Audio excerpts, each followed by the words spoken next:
Okay, so this is about silence and accountability. And there's birds around me. There's a lot of tractors. I'm out in the country in Wexford, so who knows what you'll hear. Okay, so there's a lot of talk. Obviously, people want accountable politicians, accountable bankers, that if you make a decision or pass legislation, you then have to be accountable. You have to hand in your job. Or now, if you step down from your job, it doesn't really matter because you'll probably just get hired by a corporation or a bank or whoever. And even if you do step down, or you did, I made a mistake on the Iraq war, it still cost millions of lives, over 1 million lives in that case. It's cost taxpayers money for however many years, so kind of too late at that stage. So it's interesting that the public want accountable politicians or bankers, etc. But democracy, as far as I can see, which I absolutely loathe, because it's basically just divide and conquer. It just divides society, people against each other. There is no we the people. There is just a collection of individuals with individual ideas that are then forced to live under one daft fucking regime that a handful of retards think is a good idea, and think that this psychopath will cure all. So the election of these parasites is basically playing a part in the destruction or breakdown of society, which is, can be a good thing as well. So surely a vote is a weapon, and surely all these people who do vote should be held accountable. If your daft psychopath then decides to go to war or increase taxes or spend money on this or money disappears in that, surely the rest of us should be able to hold you accountable. At the very least, stop you voting again or voting the next time until you've gone away in a darkened room somewhere and looked at your daft decisions or how you arrived at the conclusion that this psychopath would be beneficial to society. People don't vote on logic. They don't vote on reason or economic ideas. They vote on what makes them feel good. Also, to point out that we're dealing with absolute experts in NLP, all sorts of mind control, all sorts of pageantry and theatre, and how to react, how to perform, the clothes to wear, how to, facial expressions, all of that stuff. There's university courses on this, there's books on this, it's layered. Look at any big politician and they have a team of people around them telling them how to talk, what to say. Every word is chosen, how to react, how to act, basically, to influence people and to win votes. So you're dealing with the devil to trust these people. They might seem genuine, but most likely they're just saying things that you like. I wouldn't play poker with the devil. I don't think there's any point, and this goes for across the board for politicians and for the media. There's no point in trying to decipher any message of, be it fucking Charlie Hebdo or the next shooting or the last shooting, or whether it was real or genuine. It's all bollocks. It's scripted and it's polished and it's delivered in such a way that is so fraudulent and theatrical. It's nonsense. There's no conspiracy in that. Whether the stories are real or fake, fair enough, maybe that's a conspiracy. But the delivery of all this stuff is shit. It's mush. It's theatre. It's designed to sell newspapers, get a reaction, and get ratings. I mean, the Daily Mail or most tabloids, the left-hand side, they'll have the so-called news, which might be a war or dead body, whatever it is. The right-hand side will be the semi-nude celebrity. That's designed like that for a reason, that your mind reads left to right. It will take in the war, and then it will immediately be distracted by the celebrity. So the impact of the war is immediately lessened.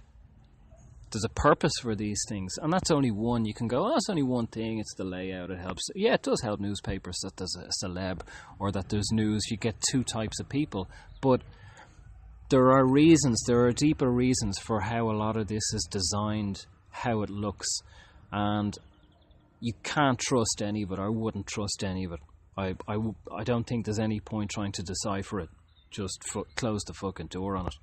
So to wrap up, my point at the end of this rant really is to try and work my way back to self-responsibility and self-accountability.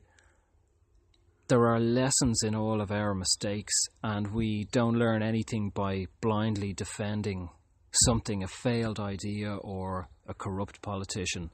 You know, there's a lot of people who are blindly loyal to whoever it is, left or right, or whoever the politician is, no matter what they say.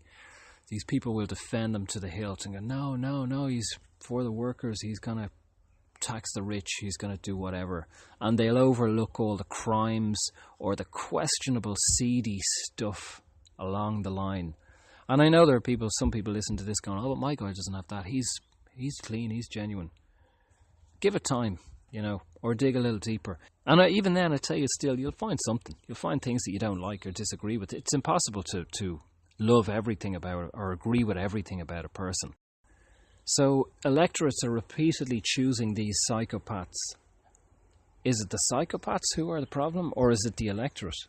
Is it society? Is it the reflection of society that are choosing to live in this kind of world of dysfunction and war and corruption and central banking and so on? What does it really say about us? And that doesn't let non-voters off the hook, people like me. We all need to be open, I think, to constantly question our ideas and go, well, you know, does this really work for me? Is it okay? Is this guy okay? You know, is my judgment right here? Is my judgment wrong? Is it off? And if there is a crack and you find a crack that you supported someone who turns out to be a psychopath or whatever, something that you disagreed with, well then, is there a pattern? Does that continue on to other people? Does it continue into your relationships, into your job? Is your life absolutely perfect and watertight? Maybe then you're entitled to vote. I don't know. See, we're very quick to judge, to see other people as the problem, or our partner, or the politician, or the job, or whoever. But the common denominator in all these situations is us. So it's just easier to repeatedly blame society or repeatedly blame someone else while not stopping and looking at ourselves and thinking, what's my role in all this? Why am I creating this? Or why am I getting sucked into this? Why am I believing these people, these actors? And that's what I'd like to see more of.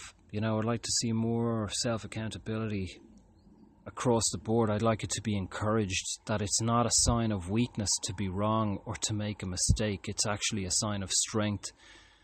And the old idea or the old politician or the old belief falls away, and with that comes new energy, new ideas, and growth and evolution, basically. That's how we grow, that's how we get stronger, rather than hanging on for dear life to something we believed 3 years ago that's no longer relevant and is proven to be useless.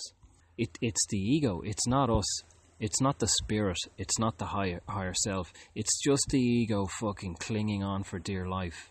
And it's full of shit, it's wrong, doesn't matter. Let it die, let it be humiliated, let it be embarrassed, let it have to stand up and admit, yeah, I was wrong, I don't know anything about economics, I don't know anything about politics, what he was saying sounded good, I thought he'd help the workers, blah blah blah. Admit defeat. There's a certain freedom in admitting defeat or admitting I was wrong and I don't know anything. And then see what comes out of that. New information will appear. The ego is deflated a little bit and we can kind of move on. There's new energy, there's new ideas can come in. But as long as we're locked onto, this is what I believe, this is the way it is, clinging on for dear life, nothing can change. There's no space, there's no room for growth. So I hope it was of use or of interest to people. Please subscribe, please comment. It is interesting to hear other people's views rather than a one-way conversation. And good luck.